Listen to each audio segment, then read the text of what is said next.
I guess now it's time for me to give up. I feel it's time. I've got a picture of you beside me. Got your lipstick marks still on your coffee cup. Oh, yeah.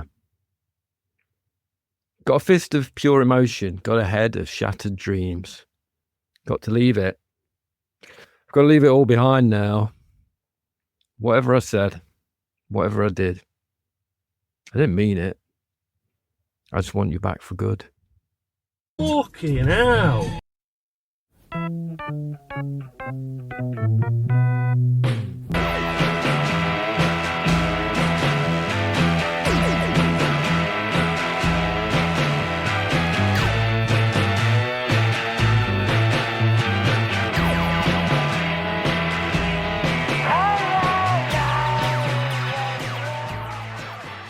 Hello and welcome to another episode of the This Are Johnny Domino podcast, wherein myself, Steve, and my brother Giles listen to songs that we have recorded or our friends have recorded over the years, and we talk about them and all of that kind of shit. And other music. And other as well. And other stuff. And other stuff. And here we are again, episode number... Fucking hell.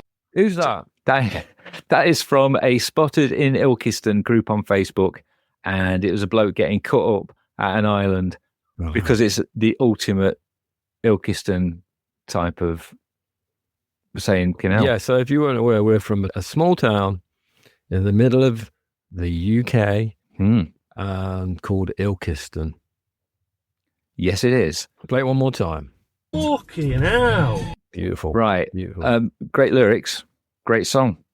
Did you enjoy it? What song was it, Stephen? It's Back for Good by Take That. Yeah, it was. It's the Take That song that Six Music Dads are okay to like. Yeah, I find it an interesting song. I heard it recently when I was at the gym, and that's why it got into my head. Yeah. And I was just thinking about the lyrics and analysing them, over-analysing them a little bit, to be honest, actually. Toxic. And it's a very, very popular song amongst the ladies. Toxic. Whatever I did... Whatever I said, I didn't mean it. I didn't mean it.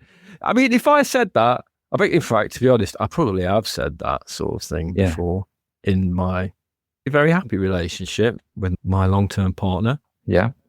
And she would say to me, you know, understandably, take some fucking responsibility for your actions, dude. Yeah.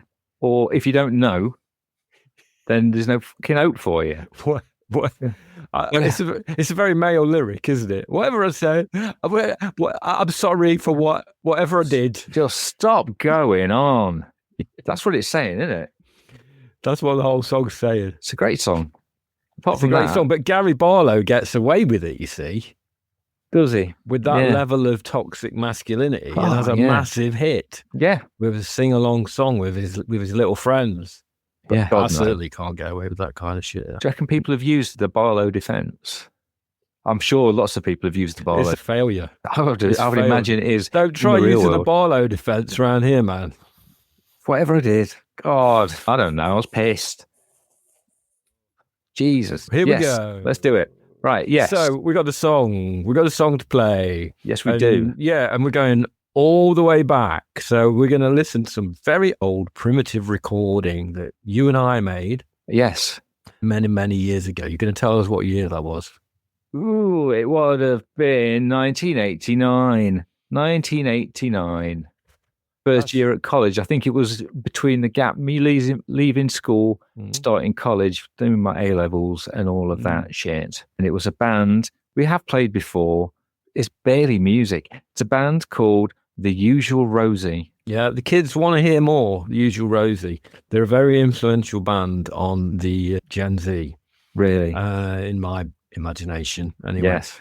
This is a song that we recorded in a studio, didn't we, Steve? We did. We recorded it at a place called the Canning Factory, which was in Nottingham on Canning Circus.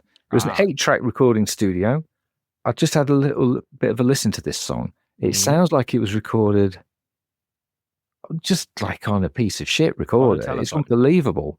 It's such a bad recording. Nothing against Dave Chang. I think we should firmly hold our hands up about the fact that we were using a drum machine with one output. Long-haired, lovely Dave Chang, who was our engineer. Yeah. Lovely guy. Lovely guy. As I remember. Yeah. And this song is me and you. I'm on the guitar, Yeah. I believe. You're playing Keyboard the drum bass. machine and the keyboard bass. Sweet keyboard And bass. then we've got the legend that is Mr. Andy Gillett on vocals. Yeah. And this is a song called Face Mask.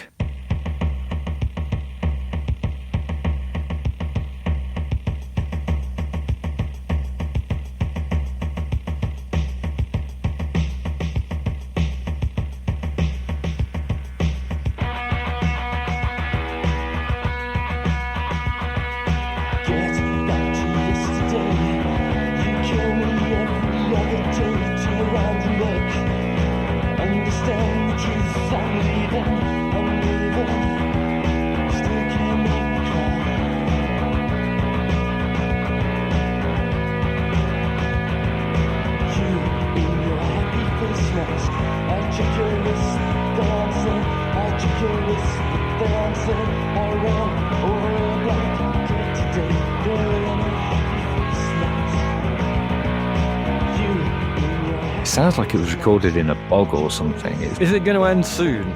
I don't know how much more I can take of this. Okay. Well, I mean, finest work song by REM. Oh, yeah. It's obviously a key text.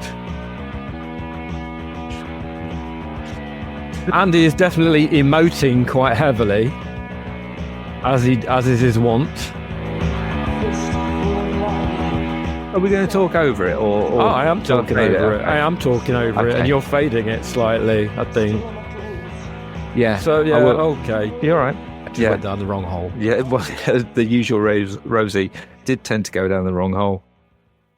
I think there's an element of first time in a recording studio going Go on, on. then. You know what I mean? Explain. Well, I think when you're in a band and you practice in your bedroom or whatever, we were playing with a drum machine, so we could practice pretty much anywhere without disturbing people, particularly unless people were actually listening to that Steve. piece of shit music. Make the point. But you sing in a different way, and then you get a microphone, you sing through the microphone, then you get a recording studio, and you can really hear yourself. And you probably start singing in a weird way. And I don't think Andy sang that song like that live. It's a bit, it's kind of, the emotion, like you say, he's emoting quite heavily. I don't think he ever did that when we played live. No, it was more punk live, wasn't it? Well, a bit more. But a bit more punk. I mean, the thing about, yes, there's the finest work song guitar part, which is, that's fine. There's for some reason, the keyboard bass sound sounds like a bloody bass clarinet or something. I really that's the thing that I actually liked. If I had to pick one thing to take from that song as a good thing, I would say I like that. I love that keyboard bass, man. I know you love that keyboard bass, but that sound. It's pumping along there. It's pumping along. Parping along beautifully. So yeah, I enjoyed that. Was it too horrific? The drum machine thing. Tell us some more about the drum. What do you feel about the drum machine thing? Well, it's very prescriptive. It's like dum dum dum dum dum dum. Right at this point, right, we had been playing in a band called Space Rat, and it started off as me, you, and Andy. Then we got Jock in to play drums, right, and then Jock decided he didn't want to play anymore, so he left. So we formed the usual Rosie. And with the three of us. So it went back to the original line. It's like the new originals. It's fucking Spinal Tap. Yeah, so it's me, you, and Andy. We've covered this before. No, I'm not assuming that everyone is listening or cares about it. However, taking notes. Right? I still want you to do a Rock Family Tree, but I'll leave that alone. So you got these three idiots, and we decide we're going to play some of the Space Rat songs, but we're going to free ourselves from the tyranny of having a live drummer by trying to. And I just started getting into hip hop, so I thought, I'm going to use the Boss DR220A to try and make some kind of hip hop beat, and that's the best I could do. And it's just dum dum dum dum. There's no dynamic to it. It's just horrible. It's okay. So we've not managed to unearth a diamond. Oh no! From our tape mountain there, have we, Steve? Yeah, and fair warning to listeners: if there is an element of the audience that wants to listen to more songs by the usual Rosie, we've got one other studio song, and then we're going to bedroom recordings and live recordings. So be careful what you wish for. Something to look forward to, isn't it? Not got much to say about the lyrics, really, because I didn't write them. But it sounds a little bit edgy. It's a bit emo. Oh, yes. It's a bit like it's about checking somebody's wrists and, a happy face mask and stuff. I check your wrists and they aren't slit. I ran over a black cat today. I know. I felt bad about that. I don't like hearing about animals getting hurt. No. I don't think that's a good thing to include in a song, really. Yeah.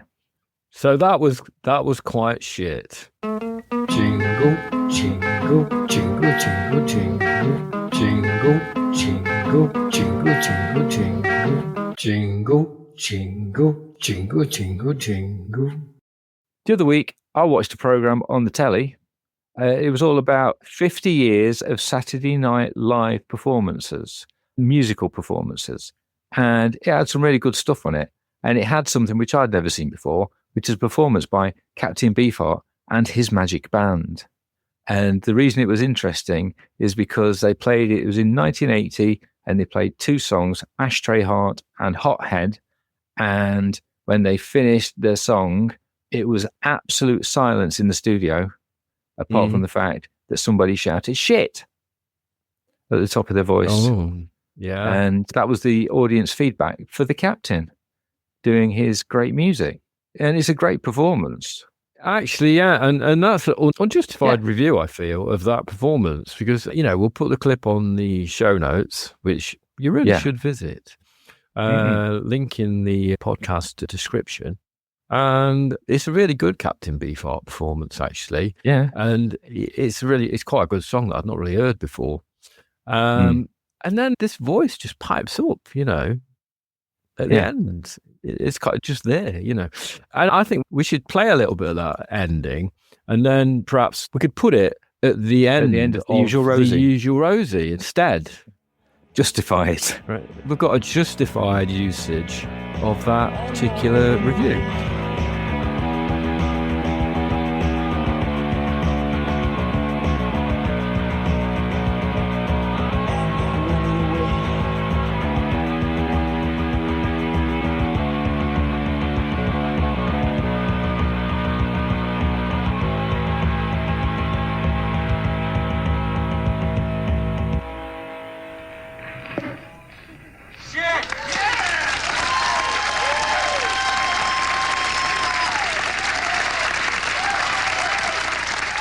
But do you know any more about that situation?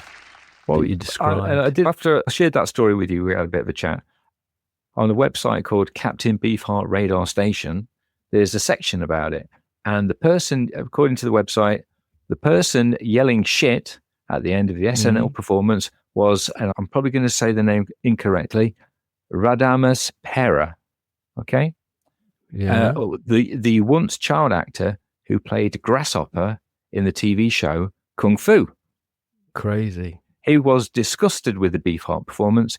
It was evidently his first exposure to Don's music. And then the Magic Band's drummer, Robert Williams, he also commented, I'm going to read his quote in full.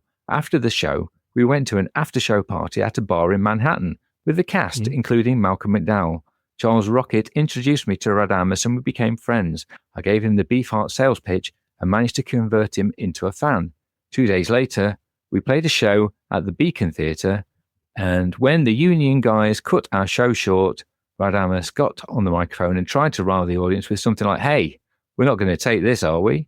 So he was a fan then. So he's converted. He's converted. He sounds like somebody who changes his mind, and I can respect that. Do you know what I mean? Opinions are for changing, right? I can respect it with regards to Captain Beefheart, because I bought Trout Mask replica when I was working at Virgin Megastore. I bought it and I listened to it and I took it back, and I said, "This is shit." Yeah, and I bought it again. Yeah, classic. I imagine you're not the only person who's ever done that with that album. I can't imagine I am, but yeah, it was an extreme reaction, but it's an extreme album. It's extreme. It's pretty extreme. It is.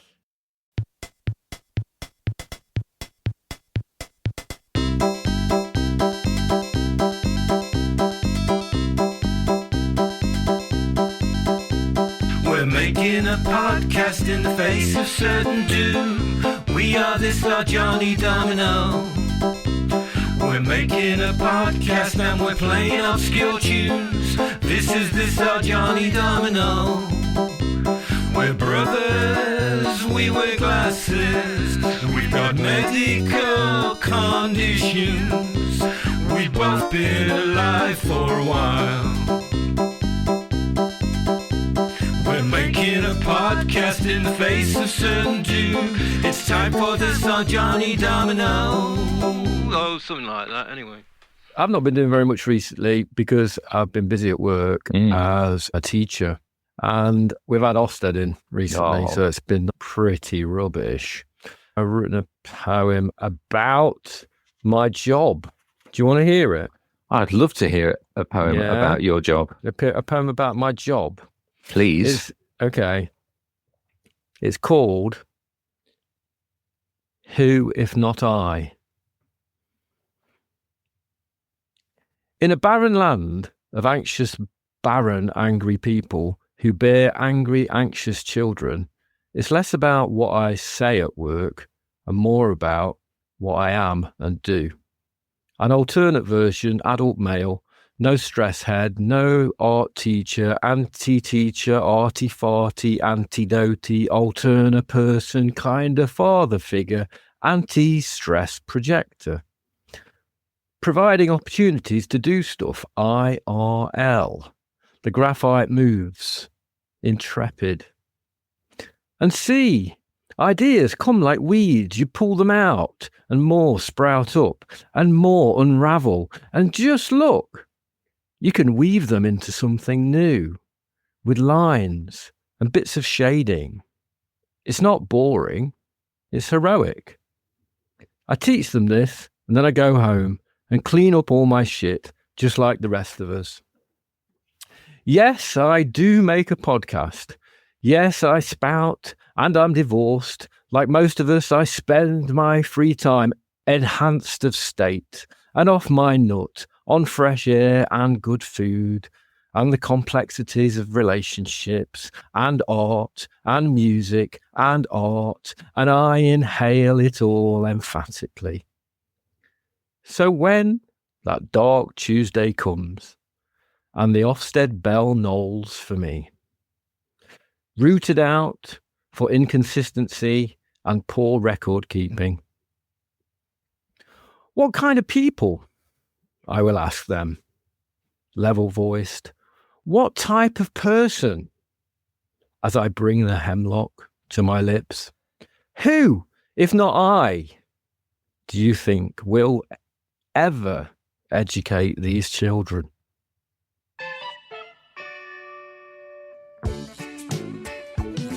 Sorry, that was a bit of rapid background downloading. Beautiful. Thank you.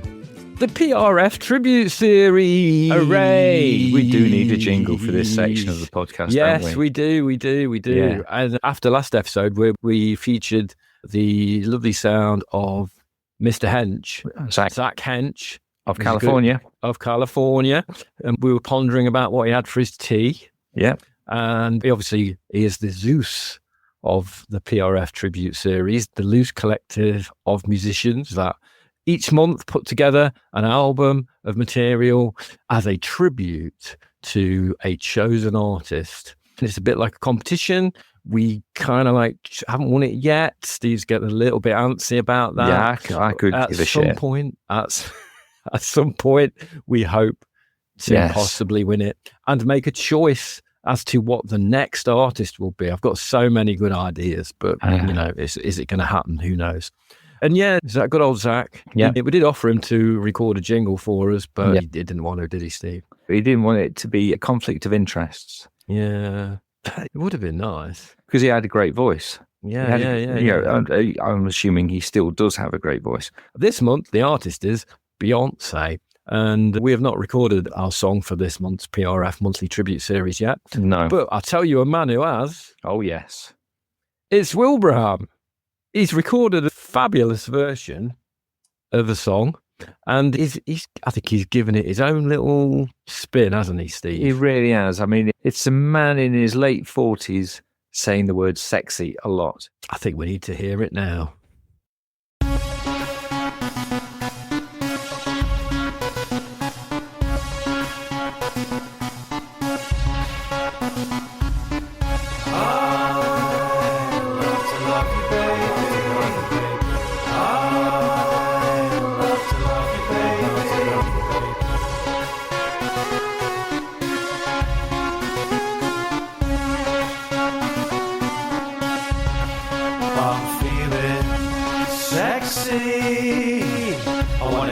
say my name. Girl, if you can reach me, you can feel my burning flame. Baby, the minutes I feel your energy, if I was just taking over me, I start feeling so crazy, babe. Lately, I feel the fun coming over me. I don't know what's gotten into me. The rhythm's got me feeling so crazy, babe. Tonight, I'll be a naughty boy. I'm calling all my boys. We're gonna turn this party out. I know you want my body. Tonight, I'll be a naughty boy. I'm calling all my boys. I see you love me up and down. And it leaves the party so sexy. Tonight I am all yours, girl. The way your body moves across the floor, girl. Baby, the minutes I feel your energy, if I was just taking over me, I start feeling so crazy, babe. Lately, I feel the fun coming over me. I don't know what's gotten into me. The rhythm's got me feeling so crazy, babe. Tonight, I'll be a naughty boy. I'm calling all my boys. We're gonna turn this party out. I know you want my heart tonight. I'll be a naughty boy. I'm calling all my boys. I see you love me up and down, and it came to party. I love to love you, baby. I love to love you, baby. I love to love you, baby. I love to love you, baby. Tonight, I'll be a naughty boy. I'm calling all my boys. We're gonna turn this party out. I know you want my bond tonight. I'll be a naughty boy. I'm calling all my boys. I see you love me up and down, and it came to party tonight. Naughty boy. I'm calling all my boys. We're gonna turn this party out. I know you want my bond tonight. Naughty boy. I'm calling all my boys. I see you love me up and down, and it came to party. I think that is absolute quality. Okay, I've got a couple of points about that. Number one, I'm feeling something down there. Something's moving. You freaking it. Yeah, it's all right. It's getting me going. Oh, Jesus. It's getting me going. Number two, Wilbur needs to just lean into that reggaeton beat a bit more in his work. you know? It's So I great. think this could be his new thing. I like the fact that the way the vocals overlap, sometimes it sounds like instead of saying, I know you want my body, it sounds like he's saying, I know you want my body. It's a very, very sexy Six Music Dad, isn't it? Yeah. And I could go with that. You know, it's working on many levels. It should win, to be honest. It I should really hope win. it does. I really hope Yeah, it does. I think yeah. there's only a small handful of entries so far. Mhm. And I think as we're recording, there's 4 entries. Mhm. And I just think he's done an absolutely cracking job there. It very much has. Well Yeah. done. Yeah. In terms of Six Music Dads and stuff, Oh, yeah. there is a film coming out very soon, which I think is going to be of very much interest. We've talked about this film before. The film Springsteen, Deliver Me From Nowhere, Yeah. which is coming out soon. Yeah. I'm quite excited about it. I think it all looks of really the Six interesting. Music Dads are, really. Yeah. It took me a while to get into Springsteen. I didn't really like him very much for many years. And I've only really just got into the Nebraska album maybe a couple of years ago. But I think it really is one of my favourite albums ever. Nebraska is a cracking album. In a similar sort of way to, you know, Back for Good by Take That is the Take That song it's okay for Six Music Dads to like. Nebraska is the Bruce Springsteen album that sort of like obscure lo-fi indie music wankers, it's okay for them to like. I think I like 1.5 Bruce Springsteen albums. I like Nebraska and I like half of Born to Run. Okay, cool. I think that's half more than I like. Yeah. And here we are on the Johnny Domino podcast, and it's continuing our tradition of reviewing things that either people haven't seen yet, or we haven't actually seen it, have we, Steve? Well, it ain't out yet. But maybe next episode we might be able to talk about it. I think it would be a key thing for us to talk about because it is a film about lo-fi home recording. Yeah, pretty much about a man who is depressed, recording some music in a bedroom on a Tascam cassette deck, recording, a 4-track, and that's it. That's what the film's about. Yeah, it's a TEAC 414 or something like that. And they actually, the actor, I can't remember the name of the character, but basically it's... You do. His name's Jeremy Allen White. No. I'm talking about the guy who recorded the album. Oh, I see. He's playing Springsteen, by the way, Jeremy Allen White. Yeah. Bruce. He's playing Bruce. But the other guy is playing... I'll slip it in. The album Nebraska was recorded in Colts Neck on a TEAC 144 Porter studio by engineer Mike Batlan. And he had to learn how to operate a 4-track recorder for the film. And they had to source like as many original versions of that tape deck as possible. And they frequently stopped working, apparently, while they were making the film. That's So yeah. That's something that I never learned how to do. Yes. So they had to get the 4-track recorder and the Echoplex vocal effect thing. And then they had to effectively record it as if they were in the same room. And, they were setting the room up in a similar way to how Bruce was doing it. So, okay. Yeah, it's quite interesting. But, yeah. Very geeky. Well, but in the same way that the I Am Wilbraham Beyonce song stirred something downstairs for you, all this talk about noise reduction and 4-track recording is stirring something quite primal. Yeah. Is it? Yeah. Yeah, you have let's get visceral again. I'm going to spill my guts all over the desk right now. Yeah. Very much looking forward to seeing that soon. And maybe we could do a bit of a review of it next episode. Cool.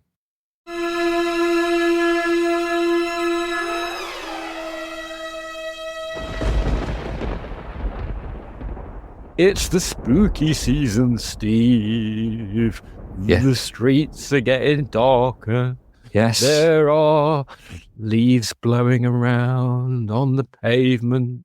That's not terrifying. It's getting cold. Again, not terrifying. The central heating is being turned on.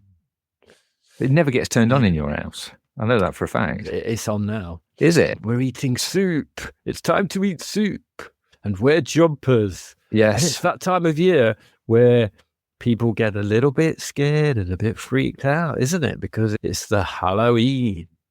So we were thinking, what kind of a song could we play to mark this season that we're in? The I wonder if there's season. anything within our universe, our Johnny Domino universe, that would sum up how we feel. Well, and we had to really dig around, didn't we, Steve? But we found something, haven't we? We didn't really have to dig around. No, we didn't have to dig around at all. Well, we had to scrabble slightly. I have to go, oh, yeah. We scratched the surface. Yeah. We moved a potted plant to one side. And we found the key. But we did have a thing. And previously we've spoken about Derby Legends Twinkie and their lead singer who went by the name of Moo, real name Paul. And after Twinkie, alongside Twinkie, he was a performer who went by the name of Dr. Coca-Cola McDonald's. And Dr. Coca-Cola McDonald's recorded a song called Here It Is, Halloween, brackets, Everyone is Getting Scared, which was like the specificity. The specificity. I enjoy. I like how specific he is in that. His wordage. Yeah, we like that. We like that. Shall we hit that? Let's hit that. This is Dr. Coca-Cola McDonald's. I think this whole thing is a big joke. I mean, look at this.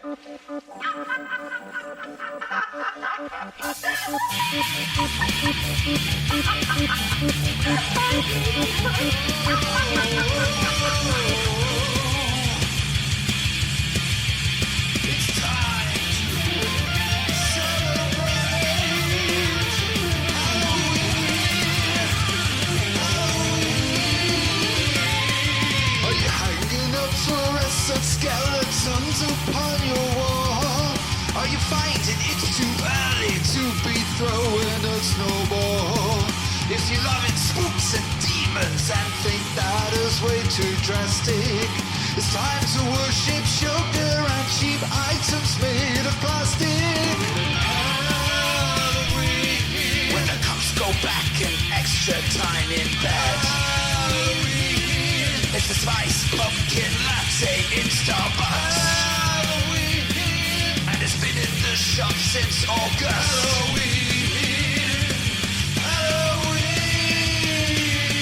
At the end of the 10th month you start to get this dreadful fear. Forget to buy the treats and the 31st it draws near. You find your house invaded with the hungry little snackers, pretending disappointed children with out-of-date cream crackers. When the office parties get slightly better, spending 50 quid in B&M bargains. When you're giving Freddos to random kids.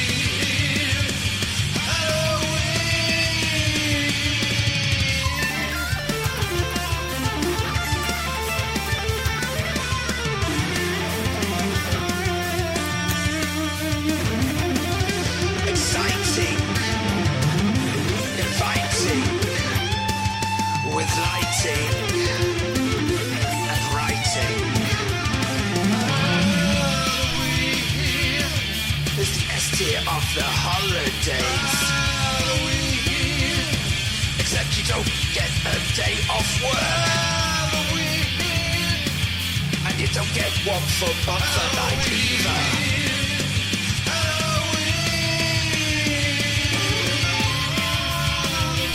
Full of preservatives and additives. Today is preventative. I think the song is repetitive. Halloween, Halloween.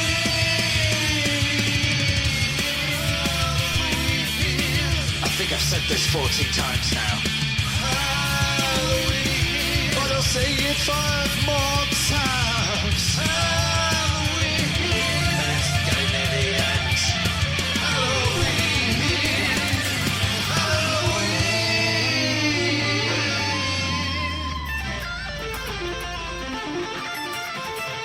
Oh wait, I forgot that. Halloween. Quite a piece of work, I think you'll agree. Oh, that's beautiful. Beautiful. Did you were a bit unsure, Steve, weren't you, going into that? I thought but you enjoyed it, did you, that time? I thoroughly enjoyed it. Did you? Yeah. I want to know where the music came from. Well, it says on the credits on the Bandcamp page is all instruments by Satan. I don't specifically believe that. I think we need to take it literally. You think so? Well, it's that time of year, isn't it? Well, he is an evil clown, isn't he? Aren't all clowns? All clowns are evil, aren't they? I'm just trying to think now if there are any that aren't evil. They just look fucking evil, don't they? I can't think of any non-evil clowns. No. But yeah, that was cool. I think there was a lot in that song. There's a lot of stuff. I think he hit the nail on the head about the Halloween season. Yeah, spending 50 quid in B&M bargains is a great thing. You can buy a lot of crap, can't you, if you wanted to? I mean, I can't imagine how much shit you would get if you spent 50 quid in B&M bargains. Not that much, to be honest, these days. Oh, but you could put a few things around your house. Yeah. On your front doorstep and that, and, have an inflatable zombie or something. Yeah. Yeah, that's Halloween. Ooh, scary. Hello, this is Turkey Paul, and I love listening to the This Are Johnny Domino podcast. Bence dünyanın en güzel podcastlarından birisi. That's beautiful, man. Finally. But, this podcast is called This Are Johnny Domino. And originally we wanted to talk about songs recorded by Johnny Domino. So for tradition's sake, let's have a Johnny Domino song. Let's do it. This was recorded on 4-track in the winter of 1993 into 1994. So Christmas, 1993. Were we a bit depressed? I'm not particularly sure. I think it's safe to say that our faces were set to Poe for this. But, I think we are sometimes too hard on ourselves for the Poe-faced music that we have recorded in the past. And we both like listening to stuff which takes itself quite seriously. So I don't really remember this song at all. This is going to be a genuine first-time hearing reaction. All I know is that it's rather long.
I maintain it's pretty good.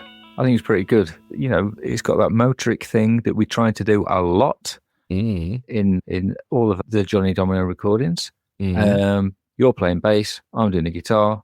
And it's got some, I like the little bits of dialogue we used to do. We didn't do that often enough, I don't think.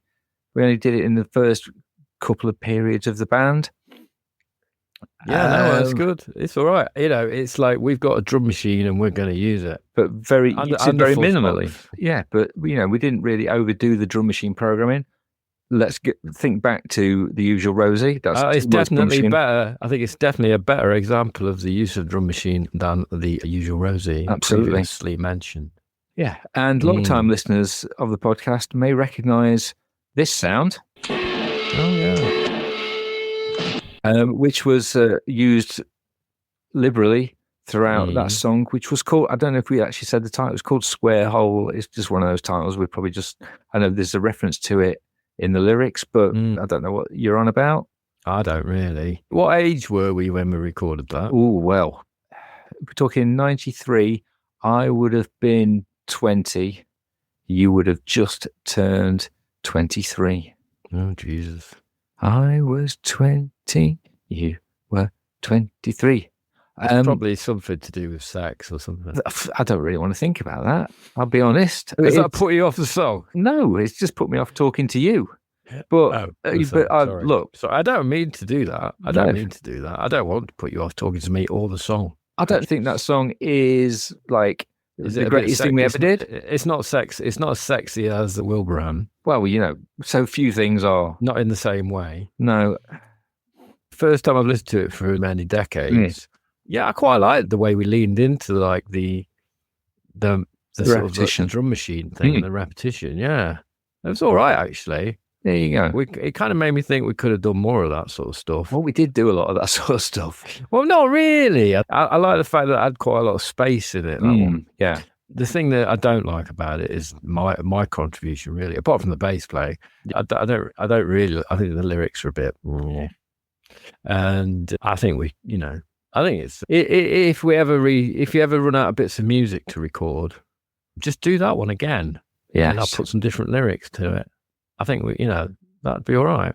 I think that would work. The lyrics are fine. No. No one listens to them anyway. No. Well, I think people do. I know maybe you don't, but there are people out there that are kind of heavy on the lyrics. You see, I just think lyrics are the bits between the guitar solos. Well, that's probably me more than you. Yeah. I mean, think about it. If you're into Bruce Springsteen, you're really into the lyrics, aren't you? You really listen to them, even the bits where you can't really understand what the hell he's singing. Yeah. So, yeah, I think words, I'm a bit of a wordsmith. I like to use I don't like the words on that. My 23-year-old self kind of could have done better on the lyrics there, but I would give a B+ for the music, definitely. Yeah. Cool. If I was going to mark it, I quite enjoyed it. Excellent. I think it's got potential to be redone, actually. I mean it, Steve. I think you could redo that music. If we ever run out of ideas. It may have already happened. Who knows? Grumpy Bob. We were going to talk. Oh, you know what? Yeah. In this podcast, we do talk about a lot of old music, don't we, Steve? We do. We do tend to focus on the old music. On the old music. So I did sort of set you a little bit of a task the other day. Yes. Of thinking about some new music that you could recommend. So do you want to just hit us off with something that you've been listening to recently that is 2025? 2025. I've got I've bought like 9 albums this year. New records. Good. I've been trying to wean myself off buying back catalogue stuff. And I don't I know everyone does it where you buy multiple copies of the same album. You know, if you've had it on vinyl, then you were tricked into buying it on CD, and then you sold your vinyl, and then it's come out on vinyl again, so you buy it on vinyl again. I'm trying to stop doing that. So I might buy the new Nebraska though that's coming out. Are you going to buy the whole box set? I want to hear the electric one. Yeah, well, that is what streaming services are for, isn't it? It's not right. Maybe convince me not to by telling me about some new music that I should spend my money on instead. Okay, go. Right. Okay, well, I'll tell you about my favourite albums so far from this year. There's Go. an album called Gollywog by Billy Woods. Billy Woods is a kind of an abstract rapper, is almost in some ways a spoken word performer. Mm-hmm. And the music is kind of horrorcore rap, but instead of being about sex and violence, it's about kind of nightmarish visions of the past and nightmarish visions of the present day, with a particular emphasis on the experience of Black Americans. Mm-hmm. It's proper disturbing, but it's a great album, and that's from this year. That's dark. It's pretty dark, it's though, fucking right? dark, really dark. Okay. You want something a bit lighter? I mean, I'm a big fan of the New Eves and their album, The New Eve is Rising. That's a great album. I read a review where it said it's almost like the John Cale era Velvet Underground doing a new score for The Wicker Man. And it's kind of like witchy, folky, but it's got a bit of a post-punk sound to it as well. They're like, a new band, right? Yeah, yes. UK based. Yeah, new UK band. And The New Eves and the album The New Eve is Rising is a really, really great album. Do they wear exclusively white clothes? That's just on... Is this just my imagination? No, that's on the cover. I just got a mental image of white women in white clothes, young women in white clothes with lots of red splattered on it. A bit horrific looking. Scary. Well, yeah. I mean, but they're kind of leaning into this, you know, it's lyrically, it's very cool as well, because they're talking about women rising up against the patriarchy. And we're all for that. I think that's a really good album. I think another album I like, they're not quite a brand new band, but the second Horse Girl album called Phonetics On and On is in a similar sort of post-punk kind of vibe. And that's one of my favourite albums from this year. What else have I got recently? I've got the band called Wednesday. They've got an album called Bleeds, which is sort of lo-fi pavement-esque country album with some really weird guitar parts on it. Unfortunately, there's one or two songs where the vocals get a little bit histrionic, but if you can miss those bits out, there's some really great songs on it.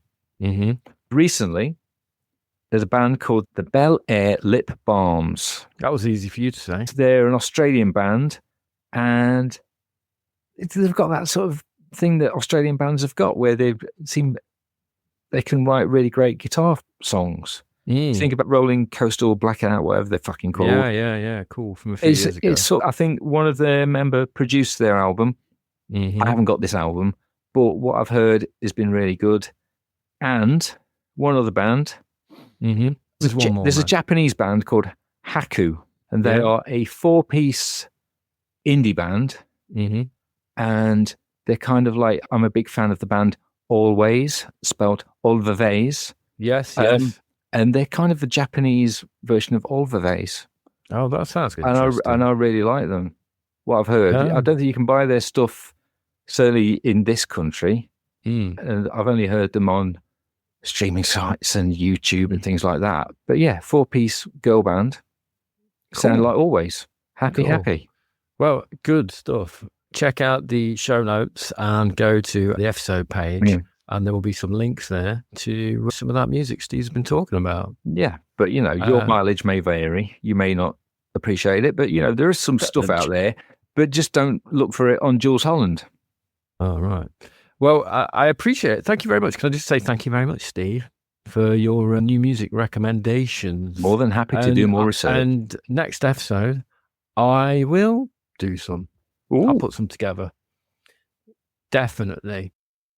Next, we are going to talk about a song by Mr. MJ Hibbert. I need you to tee this one up for me because, as I mentioned to you, I've got this song. I haven't listened to it, so I'm going in raw. You're going in. Is it called raw dogging? I'm raw dogging MJ Hibbert. There's an image for you. All right. Okay.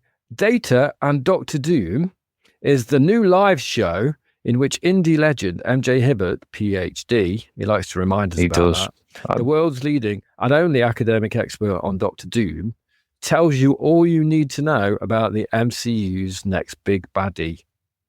So that's exciting, isn't it? Yeah. If you go on his website, you'll find out where he's performing this new live show.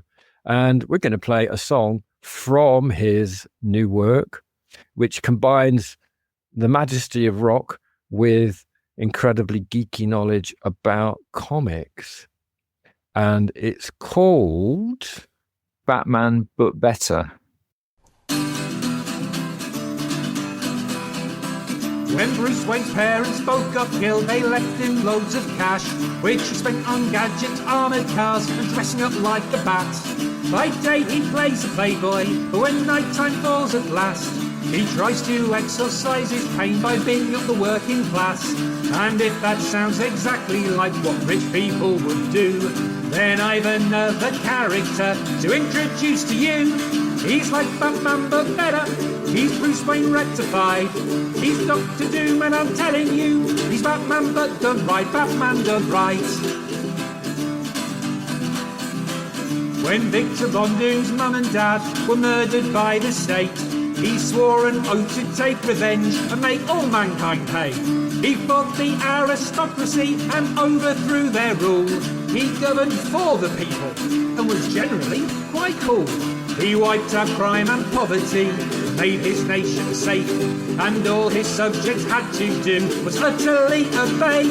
And he's like Batman but better, he's Bruce Wayne rectified. He's Dr. Doom and I'm telling you, he's Batman but done right, Batman done right. So while Bruce Wayne's pretending that he wants to talk to girls, Vic Von Doom's defending Latveria from the whole wide world. And while Batman has his demons, Doc Doom does as well, except his demons are literally demons and are torturing his mother in hell, which does at least go some way to explaining the fact he is a little bit of a megalomaniac. And he's like Batman but better, he's Bruce Wayne rectified. He's Dr. Doom and I'm telling you, he's Batman but done right, Batman done right. He's Dr. Doom. There you go, that's MJ Hibbert, like Batman, but better, about the benign dictator that is Dr. Doom, apparently.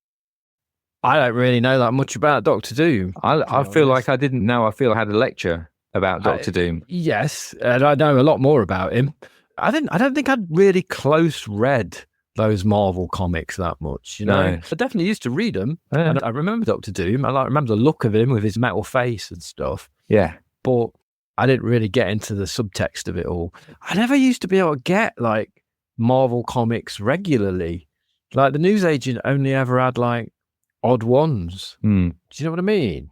And I used to like buy the odd one and read it. I never kind of like followed the arc of stories particularly. No. But, you know, Hibbert did, obviously. You reckon? And he's a doctor of it now, isn't he? He's a Dr. Doom himself. He is a doctor of Doom. And yeah, it's his new live show out there talking about Dr. Doom. Did you enjoy the song, Steve? I did. It felt like I was at a lecture about Dr. Doom. He's getting a lot of information across, isn't he? There's a lot of information in those lyrics. I've got the lyrics up while I was listening to it. I'm a big fan of Bruce Wayne. And I thought, are you? Yeah, I'm a big fan of Batman. You see, that's what I think his thesis is, that Batman was a bit of a twat. Well, obviously he's a bit of a twat. You know, he's a vigilante and he needs some psychotherapy. Yeah, and he's like, you know, he's obviously this kind of very rich, very privileged sort of guy who's beating up the working class. But, you know, think about Iron Man. He's a dickhead with too much money. True. Yeah, I mean, I'm probably basing it more on the cinematic universe because, like you, I didn't read that many Marvel comics. I was more of a DC sort of person. Oh, really? Yeah. Well, they all work for the government, man. I mean, you know, Who basically like Superman, and you know, they're Superman's a tool. Exactly. Yeah, I don't like Superman at all. He's a company man. More about Batman with his issues, just like smacking people around. Well, there you go. But if you want to find out more about Dr. Doom, check out MJ Hibbert's Data and Dr. Doom. Link in the show notes. Wow. So we've got to the end of another episode of the This Are Johnny Domino podcast. You like to think so? Well, we have got to the end of it. We have nothing else to speak about. So I'm going to start wrapping things up and say thank you so much for listening to the podcast. If you're enjoying the Johnny Domino podcast, please share it with a friend. Oh, but hold on a second, Steve, because I've got hold on a second there, buddy. What? Hold on there. What? What is this? I never do this. What? You know when we win the PRF Monthly Tribute Series, right? I'm going to make a case for Billy Joel because I really want to cover a song. I really want to cover For the Longest Time by Billy Joel. Oh. Yeah. Can I explain why? You're going to need to. I've got a bit of a thesis about it, to be honest. Is it toxic in the way that Take That is? It's on multiple pieces of paper. Go. Okay, right. For the Longest Time. It's from Billy Joel's 9th studio album, 1983, An Innocent Man. A concept album on the cover of which Billy Joel is looking very innocent. Yes. Check out the picture. He looks like a very innocent man. And it was recorded as he was newly divorced from his first wife, Elizabeth Weber.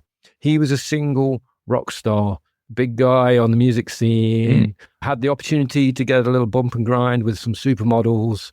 At the quote of the time that he did say, I kind of felt like a teenager again. Oh, that's what he said. All right, good old Billy. And he was nominated for a Grammy. Unfortunately, he was up against Thriller at the time, so he did not win. Okay.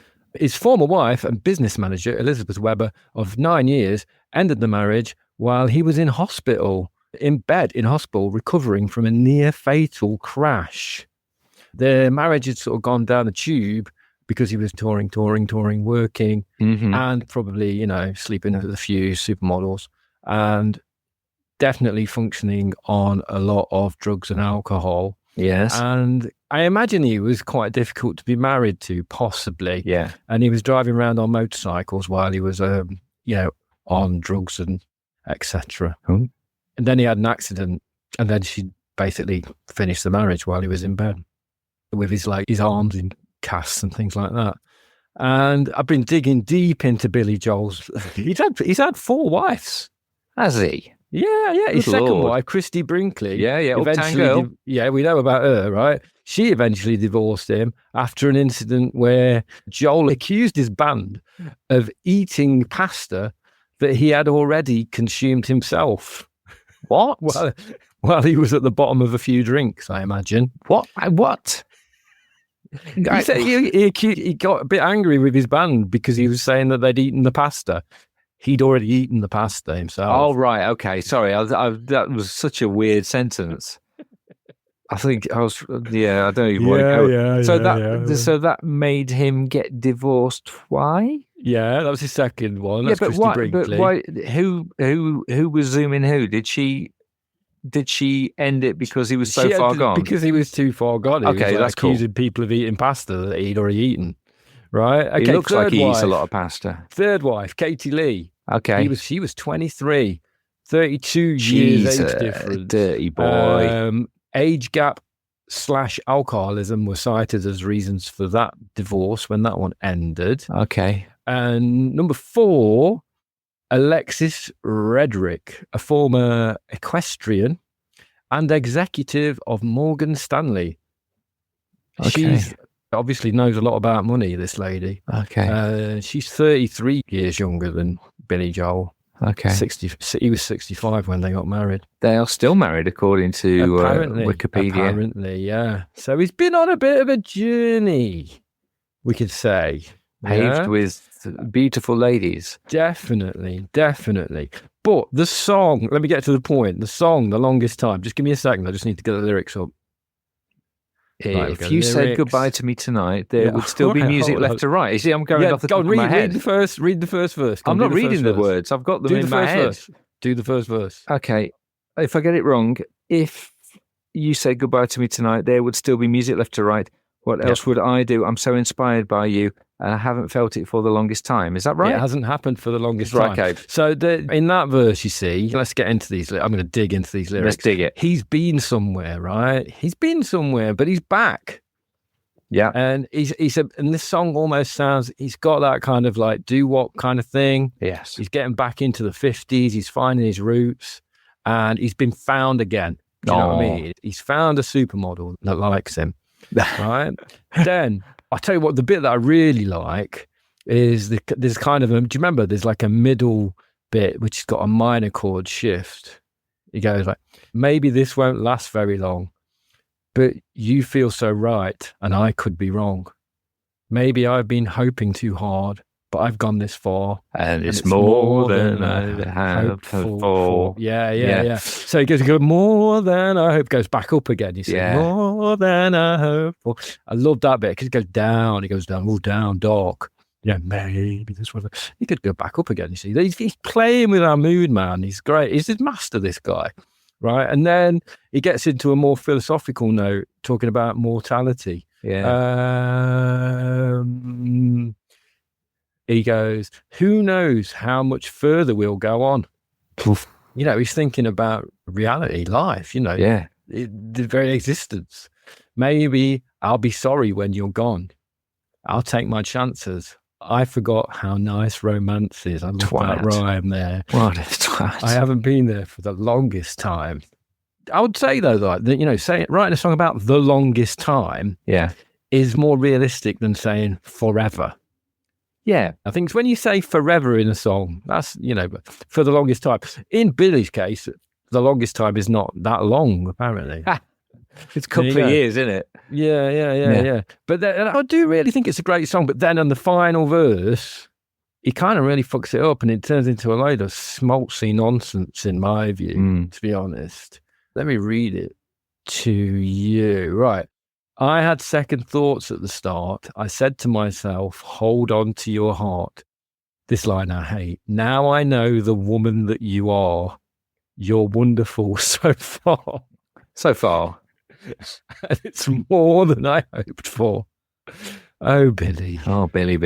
Oh, Billy. No, I mean, it's treading the Beach Boys God Only Knows thing, isn't it? I may not always love you, but as long as there are stars above you. You know, it's kind of, it's supposed to be a more realistic portrayal of romantic love if you're a fucking rock star musician who's going to be knobbing all over the world. Check us out. We're digging out more lyrical toxic masculinity. It's going right back to the beginning of the episode, you see, Steve. It's like as if we planned it. I'm just looking at the Wikipedia. Apparently he does all of the lead and backing vocals. It's all Billy. I maintain it's a great piece of work. I think he's quite a piece of work. Final verse. I don't care what consequence it brings. I have been a fool for lesser things. Haven't we all, Billy? Haven't we all? He's been a fool for lesser things. Okay. Lesser things. Yeah. He's done, you know, he's done some shit. Do you know what I mean? Anyway, go and listen to that song. I maintain it's a great song. And if we ever win the PRF Tribute Series, I'm making a hard sell that I want to do that song. What, regardless of who we choose? We could just, we could In just fact, do let's whatever. just do that song and make it fit with the next artist. Let's do it for Beyonce month. Let's do it. Maybe they've met. You know, let's do that song for let's Beyonce. find a link. Let's find a link. We could do it with a Beyonce backing track. Look, it's a good idea. It's an idea, certainly. But have you had enough talking to me now? I've worn you down. Well, you know.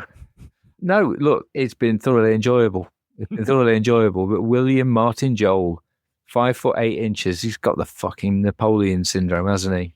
I love the guy. He wrote some great songs. I know that you would want to do scenes from an Italian restaurant. I ain't got the chops for Billy it. Joel month, but I think he's got better songs. You know where I first heard scenes from an Italian restaurant? Yeah. In an Italian restaurant. So we're going to say goodbye. We're going to say, please listen again next time we put one out. I hope you enjoyed it. And if you could please recommend it to at least one person that you think might like this kind of shit, that would be amazing. Thank you very much. We love you. And we'll speak to you soon. Get in touch, you bastards. Please do like and subscribe to our podcast and recommend it to someone who you think might like listening to all this kind of weird shit. Send us some of your old music and enter the eternal halls of the 4-track gods.